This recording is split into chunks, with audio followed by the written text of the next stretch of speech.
This is Fred Beck from Fred Talks Fighting, proudly sponsored by Boohoo Man. I'm joined by Wade Plem about 3 hours after the fight. It's about 3 a.m. right now in the morning. Wade's got to be up, kicked out of his room at 8 a.m. So he hasn't got much sleep tonight. But yeah. 3 a.m. and Fred decided to jump in my bed. That's what's happened. Pause. What are you doing? Bro, I wasn't clip that on Twitter and stuff. And I get clipped on Twitter every day, bro. Wade's Just payback. so everyone knows, it was Fred's choice in Tampa, Florida, to come and knock on my door at 3 a.m. And I know he's got honeys. I don't know what happened, but he decided to be here. Yeah, they're all messaging me saying, Fred, where are you? I'm saying, I'm interviewing Wade in his hotel room. Right now. Priorities. Yeah, what a night, man. I mean, the last Jake Paul fight I was at was the Nate Diaz one, which is about a year ago now. Yep. And this was even crazier. Yeah, man. The atmosphere just felt... I mean, I've been here... This is the second time at Emily. Creator Clash 2 was here. This just felt... I don't know, man. It was fate that Mike Tyson was set to pull out of that fight. Because this needed to happen. This was really, really good, man. The atmosphere, the fans, the fighters, the fights, everything performed. I thought it was amazing. Aura, yes. Plus 1,000 aura. For Mike Perry, for Amanda Serrano, for Lucas Body. My Lord, that guy. And just in general, man, Tampa really showed out tonight. Certainly. Sold out as well. Sold out, what was it? 17.5, they said. 17,000 people. Wow. Because I guess they expected 14 or 15, and then this last week they moved. I don't know what happened, but that's Mike Perry for you. The fans, honestly. Jake Paul got booed in there. I figured that was going to happen. I didn't think it was. I thought it'd get boos and cheers, but it was mostly boos. And then Mike Perry, everyone was going crazy for. Mm-hmm. Listen, you're in Florida. Mike is a typical Florida man. You don't have any words for what Mike Perry is. You can say things like dangerous and psycho and chaos and made of Wolverine and adamantium, but I don't know if that even describes it. The man is one of one, for sure. He switches. He can go from 0 to 100 miles an hour in just a second in terms of his attitude. When he got in the ring, he was, everybody does the little punch in the cheek thing. He was going like this, like that, raising his arms up, punching the walls. He was punching his own cheek and stuff, doing that. And then he decided to go full-on, face punch over and over directly in his shit. I was like, what the fuck is going on? But again, what do you expect from Mike Perry, man?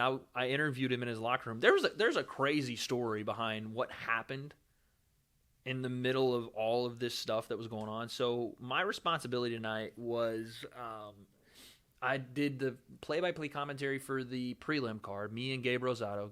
Love Gabe. Awesome dude. He was like a boxing... you should know this, but he was a boxing encyclopedia. I would say... Gabe, what are you seeing? And he would rattle off fights from 1980. And he was like, yeah, that's a, he was talking about Shadeja Green's jab. He was like, that's a Larry Holmes jab, the way she throws it. And I was like, he was just awesome, right? Trying to show off. I'm joking. I interviewed Gabe once back in the day, years ago. Yeah. So, and he did, he's in the Creed film, wasn't he? Yeah, he was in the Creed deal as the son that Rocky didn't want to train. And then Creed ends up knocking him out. But no, Gabe is the man, dude. I think I'm going to go do some stuff with him in LA when I get back. But anyway, for the main card, I was kind of bouncing around. I was doing interviews. I was doing a standalone segment. In Jake's locker room is where we did it. I don't know if you saw, it was on the thing. Logan and them were in there while we were doing it, and Netflix was in there, and it was chaos. So they were just this one was like, get them out of your shot. This is your shot. Not Logan and them, but the Netflix people were cameras. Like, if you need to move, you move them. And I was like, all right, fuck out of here. So that was cool. And then, at the end, I was supposed to interview Jake. Yes. And we did the interview. Something happened to the sound on the back end. Right.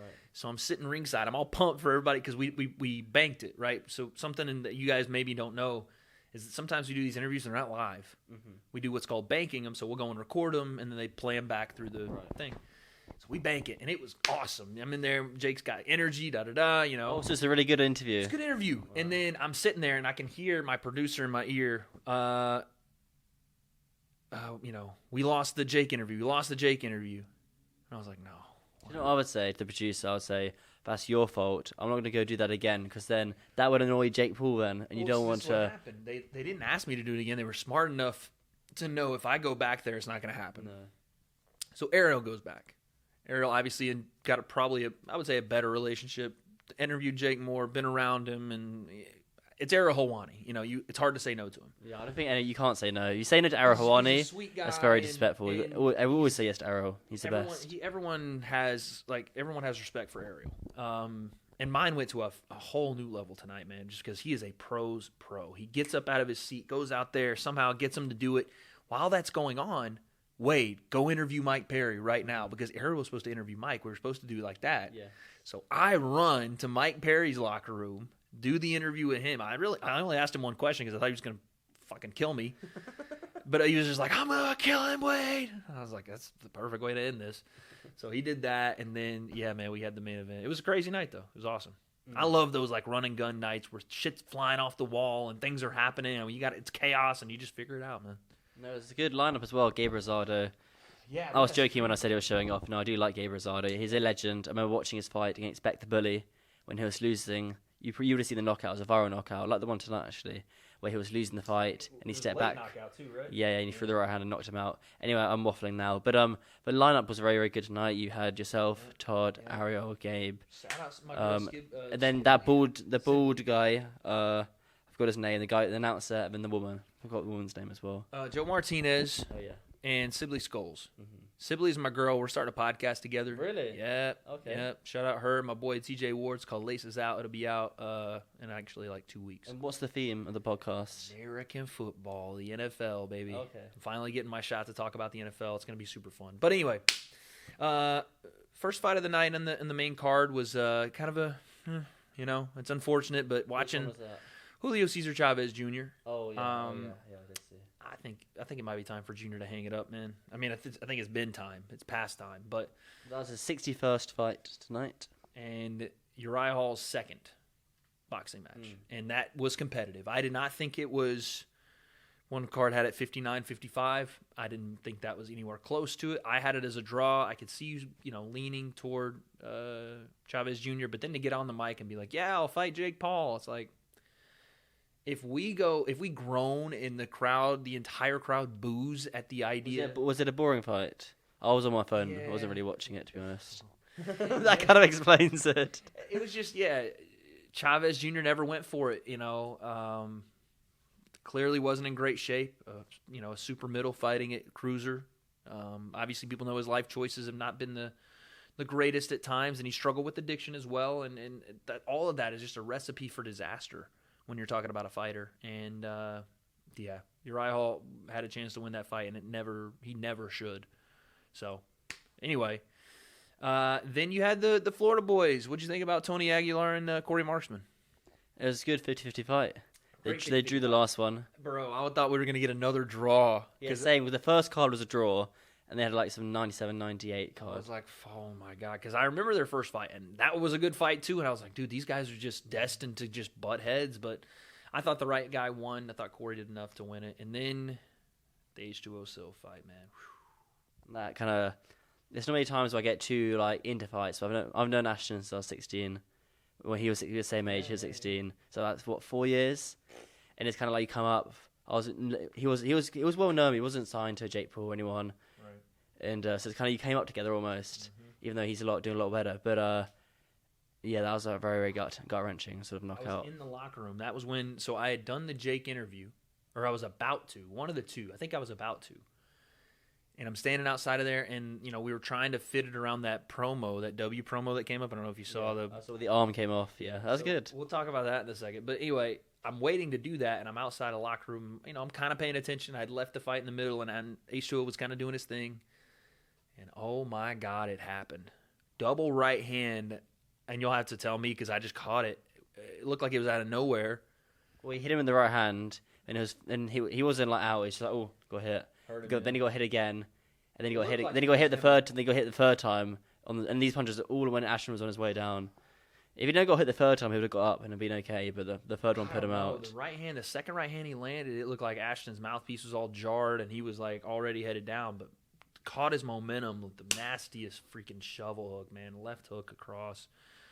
Flat. Didn't catch himself. Landed directly on the side of his head. Oof, dude. When I tell you the entire locker room went silent. Whose locker room are you in? Jake's. Oh, really? The whole Oh, team. wow. And they've signed him as well. Everybody went, oh, shit. And then just quiet. Yeah. And just like, I wouldn't call it panic because that's not what it was, but almost just energy. Dismay almost. Just like, oh, no. Shock. Energy just zapped from the room. And you hear, like, I think it was Jay Leon was like, all right, it's the game. At some point, everybody kind of, and then I exited the room because I felt they needed their time. And I think they even did like a prayer. I didn't feel like it was my place to be in there, so I left. And then when I came back, and we got the interview that unfortunately is lost to the Nebulos. Jay Leon was, I think, one of the people that helped because even Jake said in the presser, I heard he was like, "Yeah, man, the energy switched. We had to kind of refocus." I think that was a good question. Yeah, whoever asked that was that you? Yeah. Oh, nice. Heck yeah. So yeah, I think it was Jay Leon. Yeah, no one asked about Ashton Silva in the post-fight presser. It's tough, man. When you get fights like that, you don't know, especially as a journalist, I'm sure you don't know how the promoter is going to react because it's still Well, raw. I think the question asked about how it had affected Jake going into it, about how when you have a teammate who loses, who fights on the same card as you, and so I said the same sort of question. And I said, how do you use your skills as a promoter to continue his career? So it's not like digging at it, which other people might. You're not trying to open the wound or whatever, but you're trying to kind of spin it in a way that's like, okay, well, it happened. We have to address that it happened. What happens next, right? But man, it's a lot of somber and sadness for H2O, obviously. But how about Lucas Body, man? Give the guy his credit. He was getting beat, like soundly. Like there was I saw the punch stats come up, and Ashton was just, I think, quadruple landing him. It wasn't even close. And to have the mental fortitude to be in the fight, to continue to fight, even when you're losing every single round and every single minute and second of the round, and then to pull that out, changed his life tonight. Absolutely changed his life. I don't know what they're going to do with him, but they're going to do something. He's not signed either. There you go. Yeah. Congratulations to Lucas Body because he probably just got himself. Honestly, and now that I'm thinking about it, I don't think they're going to do obviously they're not going to do the Kid Austin fight next. I mean, maybe they will, but I think that you probably got to run the rematch. Really do the rematch? Maybe not right away, but at some point. Some point, yeah. And I feel like that would be before you do the. Bro, they could. And Lucas Body took the file on like 3.5 weeks' notice as well. If they really wanted to get Ashton on that Netflix card again, it's November. Let's not rush anything, obviously, but do the rematch there. Really? I'd say have a warm-up one and then do the rematch later next year. When, though? What card? What's that? That's the biggest card you're ever going to. I mean, not ever, but honestly, one of, if not, like. You want to put him on that card, and maybe you could put him in there in a tune-up fight, I guess. But I don't know. They're going to do that rematch at some point. I just hope that Ashton takes this necessary time. The last thing you want to do is rush him back because that was filthy. It was the same. It sounds crazy to say, but it was the same as the Tyron Woodley one, where they kind of face down. The way he landed was absolutely almost identical. But it was the hands under the front as well. Yeah, man. It's no catch, just on his freaking side of his head. 20 years old, I'll say this, you've known him, I've known him. The kid has got the right attitude. He does everything right. He's disciplined. He works hard. He's got the pedigree, skill, effort, and determination of a champion. He'll be back. I just hope right here comes back. That's the hardest thing, I'm assuming. It's never happened to me, but hardest thing to recover, man, is when you lose your level of invincibility. And he's only 20. I hope that he's able to mentally go through it because if he can get through this, he's going to be able to get through anything in this sport. That's the kind of thing that Jake kind of mentioned in the press, and he was saying, I've lost, Amanda's lost, and it kind of happens. No. Well, yeah. I know what he's trying to say, like, it's hard to pick yourself up from loss, but that wasn't just a loss. That was a soul snatcher. That's a guy that coming into this fight was invincible. You know what I'm saying? Like, no one had even tittled him. No one had even hurt him. And that happens out of nowhere. You don't get your first knockdown and you get to, the Ryan Garcia, Luke Campbell. You get to, okay, well, that's how it feels. Out cold. Scary stuff, man. And then moving on, we got Amanda Serrano got another good win. Yeah. Second round stoppage. Yeah, I think everybody kind of saw that coming into the fight, especially, Stevie Morgan was fair play to her. She took the fight. She just was not ready for this level. And you could kind of see that when we started to get closer and closer and closer to fight week, and those words that she had said. It was when I realised, Amanda's got this in the bag, was when she did the interview with Ara Hawani after the weigh-in, and she just froze and said like 2 words. She didn't say anything. Oh, she didn't say Asked her a anything. question. She just stood there and looked at him, and it was like again, I'm not going to sit here and down the girl, but it was a simple question like, "How do you feel?" And she just was like, could not answer him. And I did the locker room interview with her tonight, and it was one word answer. Not really. One word answer, like looking like this. The freaking, okay, are you done talking to me? It was not good. Good to see Amanda at 140, even though she didn't make 140. She was 136, but still. And yeah, this is what you expected. Amanda did exactly what she needed to do. I thought it was good because she got to shake off a little bit of that kind of, that, I don't know what you call it, the PR situation, the Puerto Rico kind of unfortunate thing that happened. She got to shake that off and get. Were you there for that one? Yeah, it was weird, man. It was super weird. I thought the people were going to riot. I was like, but I'm getting out of here. It's unfortunate, man. It's just heartbreaking because, Amanda is a fighter's fighter. So get that out of the way. Get that bad taste out of your mouth. And now Katie Taylor. On the Netflix card as well. Yeah, that's huge. The Katie Taylor one. I remember them fighting. I think it was 2020. I think no. It wasn't. That was when she fought. That's when Katie Taylor fought Delphine Pursoon in the rematch. Yeah, it was 2022. Yeah. I remember Jake Paul, Eddie Hearn. That was fire. Yeah, that's cool. I wish I would that moment was crazy to believe that those two were gonna do it, and then the fight, like the fight lived up to the hype, and the hype was extraordinary. So that was cool. Sick. And then finally, Jake Paul, Mike Perry. Yeah, man. I really enjoyed it. I thought it was a fantastic fight. I thought like it had pay-per-view written all over it. To be honest, that's a great way to describe it. I was on the edge of my seat. The whole time. It was no like ease into it. It was a bang, 100 miles an hour. Right away, dude. Because Mike was game, and we knew he would be, and he came out like a bat out of hell. I will say, he got cracked right off rip, dude. Yeah. What punch was it? I missed the knockdown. It's not even a knockdown. People, if you go back and watch this fight, go watch Jake land a right hand to the body like maybe 10 seconds in, and it sounded like a fucking shotgun went off. I don't know if Mike, again, I don't know what he's made of, but I was like, that sounded like it cracked, like it fucked his rib up, or like it hurt him badly, and Mike's just like, whatever. That did break his rib. He said it broke his rib? Yeah, he said it in the post-fight presser, he said he broke his rib 30 seconds in. Yeah, dude, that's insane. He got hit with a nuke, and he just like, meh, and I was like, dude, it sounded like some shit hurt.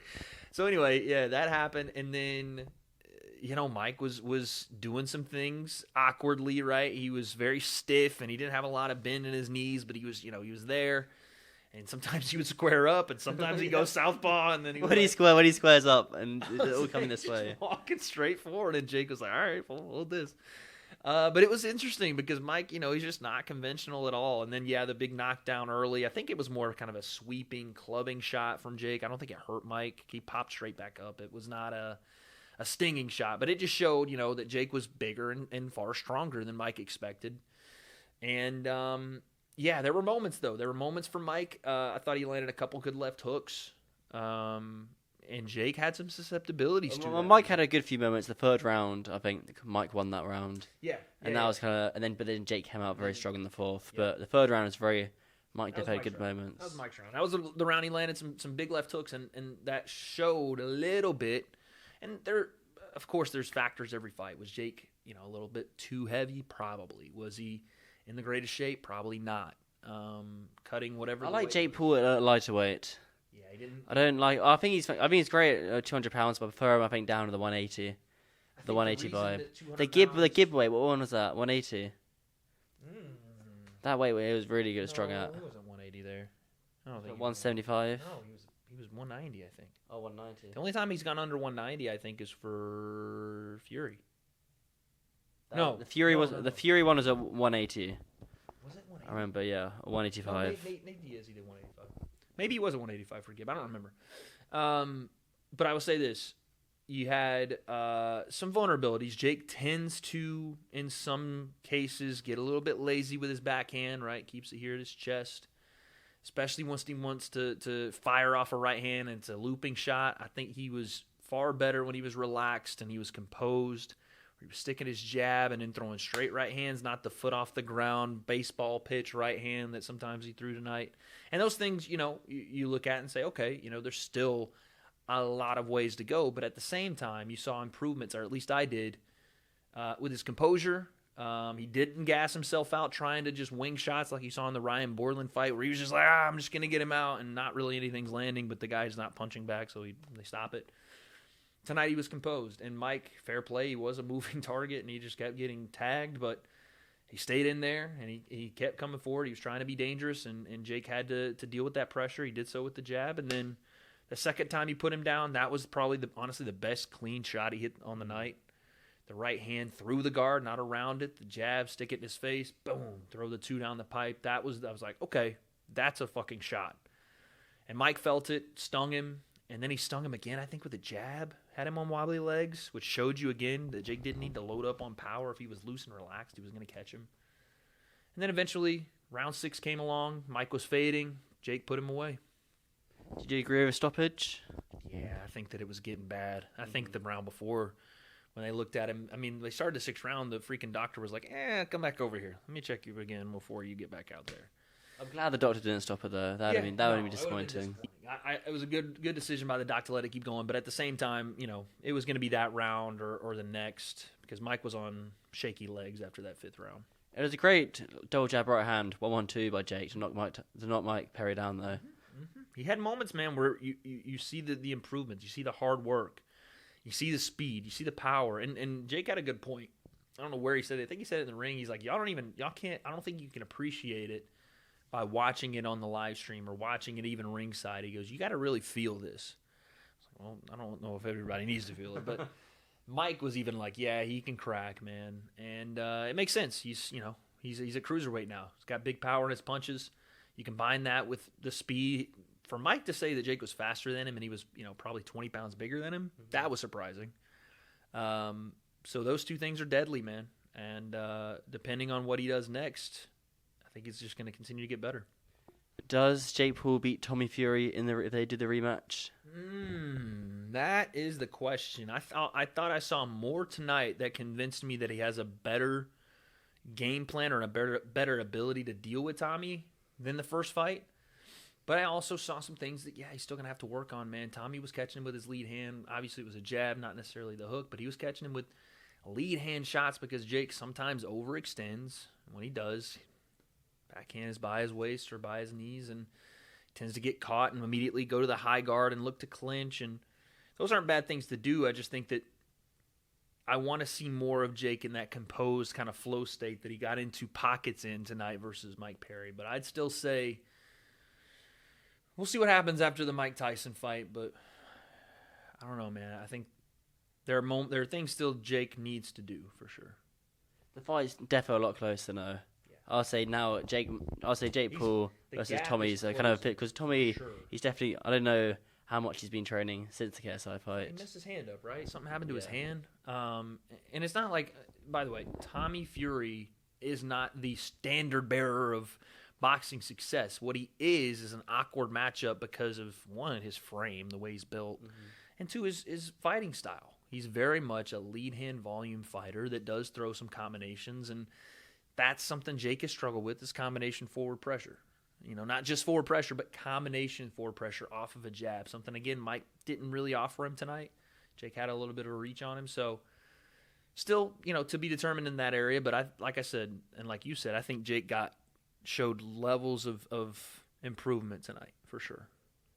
You still picking Jake to beat KSI? Yeah. He's too active, man. He's getting better each and every camp, and he's not taking breaks. I don't know. And again, the vulnerabilities I see in Jake aren't necessarily strengths of KSI's either. We talk about volume with the pressure. KSI's not a volume puncher. Technique behind punches and ability to follow up continuously.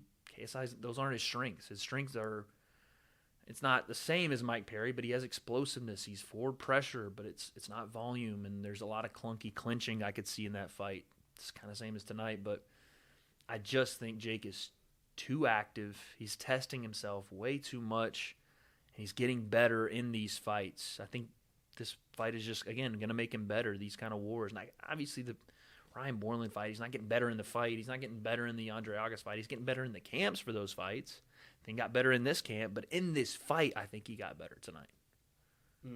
Like, that's that's the difference. You see him in a fight like tonight versus like, okay, he steamrolled Ryan Borland. Mm-hmm.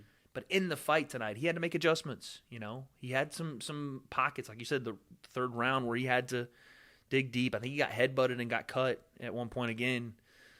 Those things are going to happen. How do you react? How do you adjust and overcome them, right? And I think Jake is learning how to do that in the fight. And that's stuff you just can't make up for in the gym. What did you make of Arahawani saying that this coming week he'll hop on a call with Mams and Nikisa if they're both down? I mean, I don't know what that'll do at this point. It's not – I appreciate the effort, and I think if anybody could probably do it right now, Errol has a good enough relationship with both to at least, you know, reach out. I don't know that it's going to matter because from what I understand, Nikisa doesn't want to do anything with Mams. I think he's pretty much said that. He's like, we're going to deal with Wasserman and DAZN. Well, if Mams has said that if he wants to go through Kala and the Wasserman guys, Mams is perfectly happy with that. Well, that's what you do then. So Errol needs to get on the phone with Kala and Wasserman. If that's the most realistic, like, it's so stupid. It's all petty silliness, but whatever's realistically, potentially going to make the fight happen, you do. Mm-hmm. And if Nikisa wants to do business with Wasserman, and that's what's going to get it done, then you do that. Simple.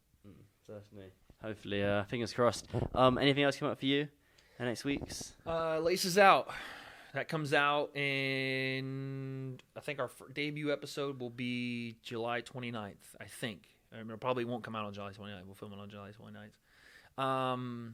I got prospects tomorrow. I'm going to get some sleep right now, then head to Orlando. Wait, so it starts tomorrow? Well, fight week. 5 weeks. So wait. So is it on a Friday, is it? Mm-hmm. So you got Monday off, and then Tuesday you start? I don't even know if we got Monday off. I think we have fighter meetings on Monday. Oh, wow. Yeah. But Tuesday, and then here we go again, and then I'll go home. So a lot of stuff down the pipeline. Fun stuff. Stuff I can't say just yet, unfortunately, Fred. I'm sorry. Is your podcast going to be weekly? How many times a week? Yeah. Once a week? For now. You picked a day yet? It's going to come out on? So actually, I don't have a lot of control on the publishing stuff, which I'm kind of glad. I can kind of. So you delegated it. Who have you gone through? There's a company that it's going to be attached to called Change the Game Sports. It's a media company out here in LA, and they're going to be doing a lot of the delegation of where it's at and when it's at, and I'm showing up and I'm doing my job. I kind of like that because I don't have to do all the back end work, but I'm excited for it. Shout out to them. What else? Is it in person? Is it going to do like? Yeah, I gotta really? It's in person. Oh, so it's not going to be like doing it with cameras and stuff. No, we're going to be doing cameras, but not like on Zoom or anything. Yeah, we're gonna. So not like the breakdown style. No, Actual. No. Okay, that's cool. It's in person though. I'm driving my ass to Have LA. you seen the studio? Have you decorated it? Is it customized? Anything cool? The studio. Working on it. It's from a remote location in Los Angeles. But yes, it's super fun, man, and it's a new opportunity. I don't have no idea what's going to come from it, but I hope big things. Awesome, Wade. I do appreciate your time as always. I'll get going, and yeah. Thanks very much. Appreciate you, Fred. Hey, Fred Talks Fighting. I got to be the most guested on this show at this point. This is my guy right here. I think you are. I need to count the interviews. I was gonna say, I think I did the other day, and there were about 20. I think we've done about 5 since then. It must be about 25, 30. I'm a fucking vet out here. This is my guy, man. I'll never say no to a Fred interview. Appreciate you, bro. Thank you.